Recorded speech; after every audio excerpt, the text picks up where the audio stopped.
Yo, what's going on, everyone? I'm King N127. I am that guy. So the Nintendo Switch brought us some amazing games, including plenty of first-party titles. But let's be real, its limited power meant, we missed out on quite a few. With the Nintendo Switch 2 in the horizon, there's real potential for a flood of both classic and new third-party games. Today, I want to share my top 10 picks for third-party games on the Nintendo Switch 2. Let's get it.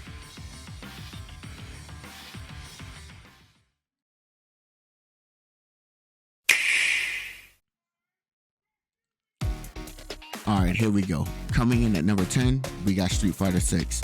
I've always loved fighting games. Not that your boy be out here frame counting or anything like that. Street Fighter had just always appealed to me more than Mortal Kombat or Tekken. Mortal Kombat's character design is off-putting, and Tekken is kind of complicated. But seeing Street Fighter 6 on the Switch 2 would be amazing. Ken is one of my favorite characters. He has been since I was like 5 years old. And he's my guy. And I'd be thrilled to take the fight to the streets on Nintendo's next console.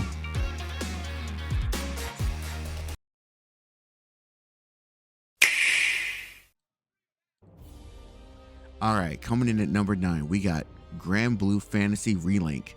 Now, I gotta admit, I don't know anything, not much of anything about this game.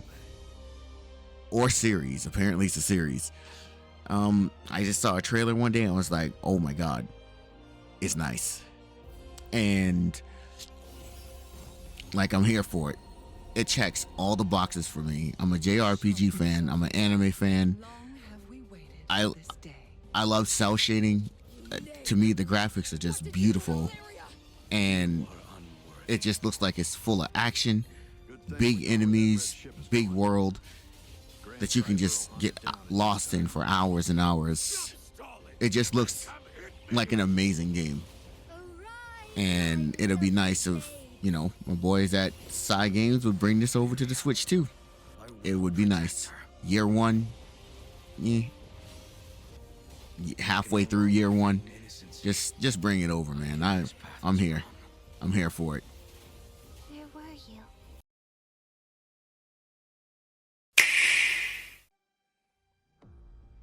Okay, so coming in at number 8, we have the first Berserker Kazan.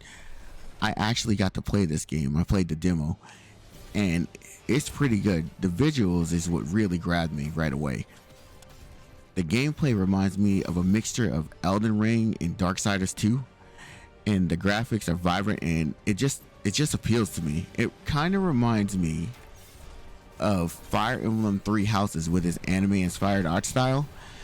I don't know if they were cheating on the homework or whatever, but that's just what it reminds me of.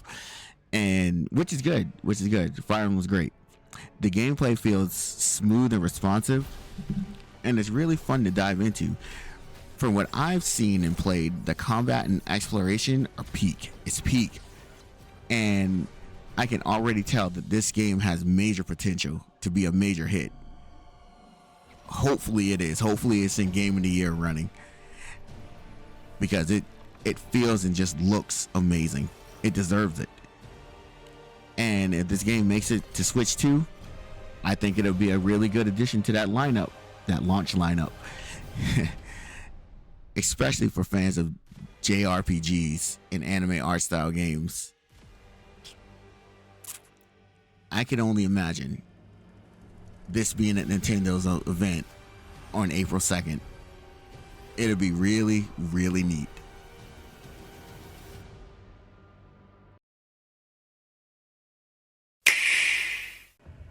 Alright, at number 7, we got Doom: The Dark Ages.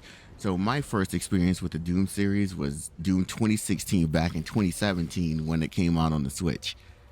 When I started the game, I didn't know that it was going to be as good as it was. I was floored. And it became like one of my top favorite games of 2017. And then when Doom Eternal got announced for the Switch, it was supposed to come day and date with the other versions. It didn't. It came, I believe 6 months late, which was fine. But I couldn't wait to play it. I was looking forward to it. It was one of my most sought after games, and I just couldn't wait. So after I got that and played that, that was just amazing. And now Microsoft's here with the Doom Dark Ages. I believe this one will come on the Switch too. I don't think this is I don't know if this is coming or this might not come. I think this will definitely come. Honestly, to me, it doesn't look any better or worse than the other ones.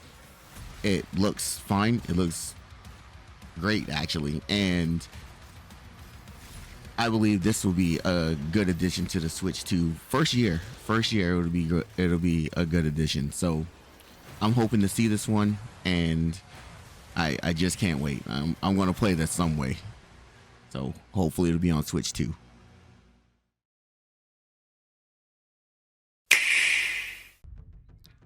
All right, number 6, we got Teenage Mutant Ninja Turtles: The Last Ronin.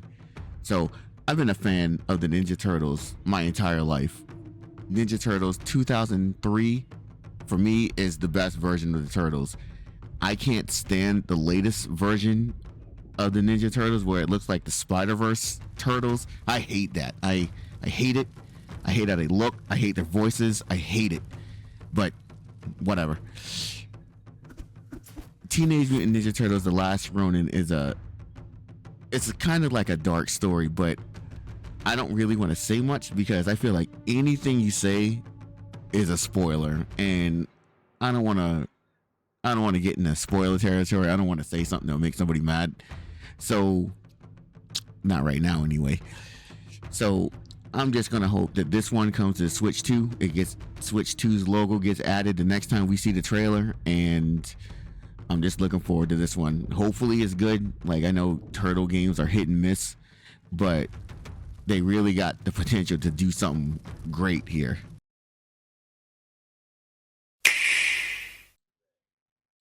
Cloud, let us defy destiny. All right, so at number 5 we got Final Fantasy VII Remake and Final Fantasy VII Rebirth. I'm cheating, both these games. So my history of Final Fantasy is I've never beaten a Final Fantasy game in my life. I played Final Fantasy VII on the Switch, the original one, and like I'm just was going off of everybody's hype. But, oh man, this is so good, and it's not.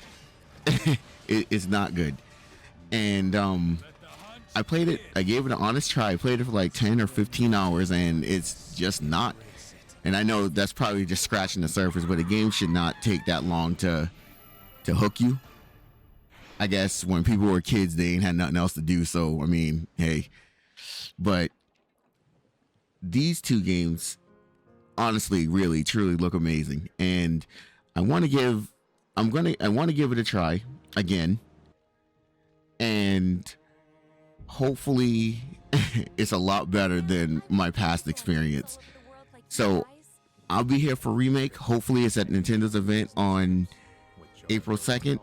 Because these games are heavily rumored by Nate the Hate, and hopefully he's right about this one too. If Remake's good, then I'll be there for Rebirth. I'll be there day 1 for Rebirth.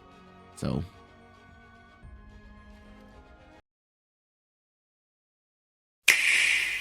You see, we are all right, number 4 is special. Resident Evil 4 Remake. I love Resident Evil 4. I was there day 1.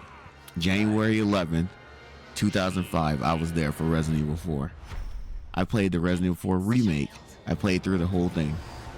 And I played through the original Resident Evil 4 either once or twice a year, every year, without fail. And I love Resident Evil 4. I feel like it's the pinnacle of Resident Evil games. It's what a Resident Evil game should be. Leon Kennedy is one of my all-time favorite characters. He's at the top of the list. He's up there with like Mario and Sonic and Donkey Kong. He's up there. And this year being the 20th anniversary of Resident Evil, I think Capcom could bring this to the Switch too and kind of make a big deal about it. It's like it's come full circle. It started on the Nintendo GameCube, and it's 20 years later we can have it on the Nintendo Switch too. Thanks. So I I just love Resident Evil 4. I can say that. I can just sit here and say that for 10 minutes. I just love it. This remake was amazing as well. It's like they did not take anything away. It was the full Resident Evil game. I thought they were gonna cut stuff, but it's just an amazing time. And hopefully on April 2nd, when Nintendo have their big Switch 2 event, hopefully this game is there. And I will be here day one for it, whenever it releases. I know it's coming. Capcom puts it on everything, always. It's on iPhone. I know it's coming. So I can't wait for it. And I'll always be there for this game, no matter how many times they decide to release it.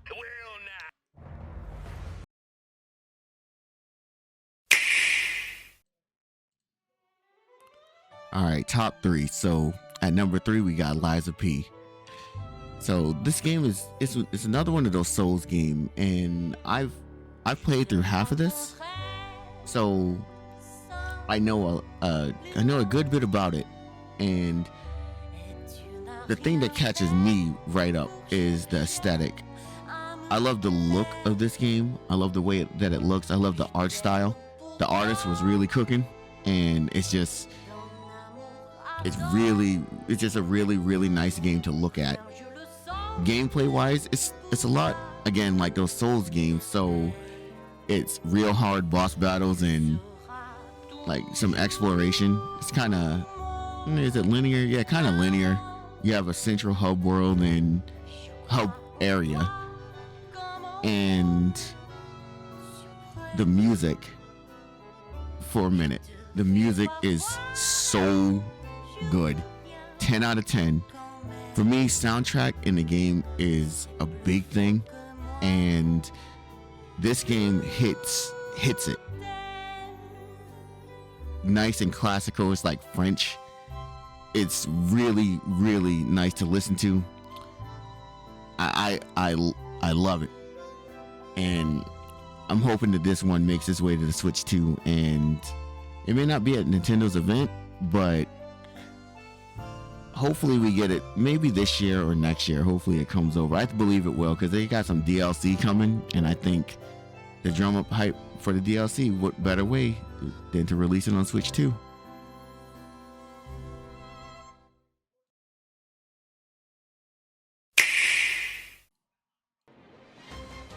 Alright, Metaphor ReFantazio is at number 2.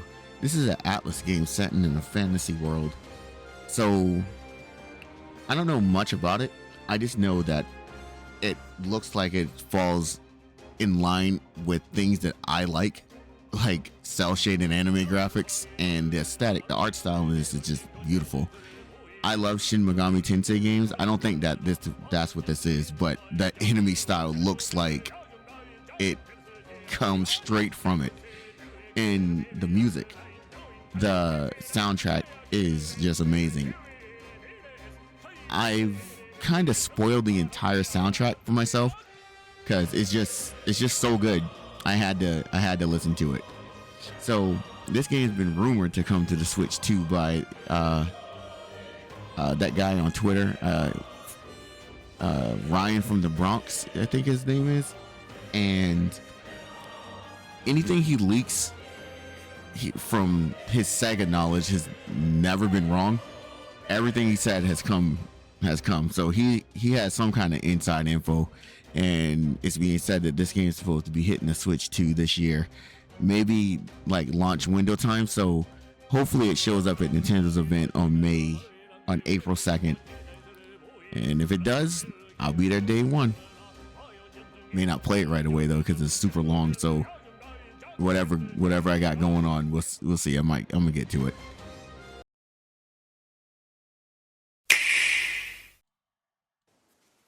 All right.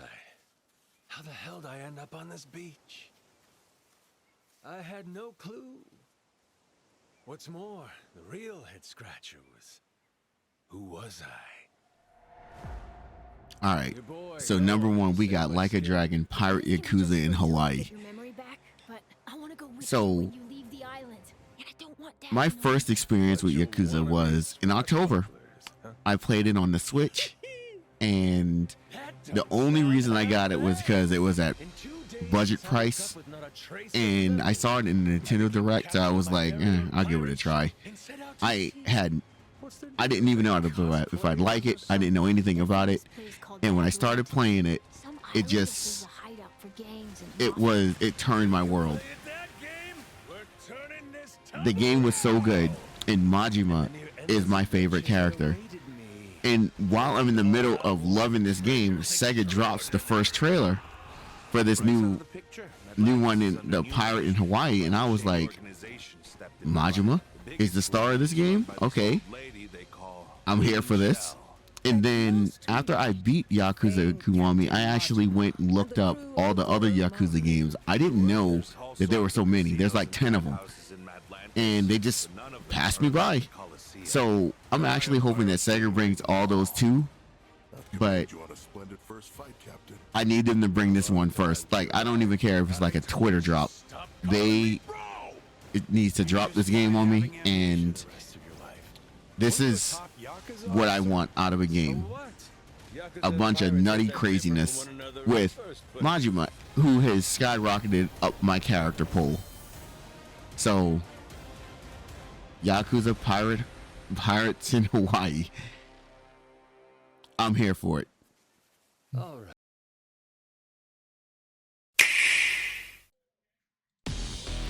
Alright, if you made it to the end of the video, thank you for watching. That's my top 10 list of third-party games that I want on the Switch 2. Hopefully we get them all.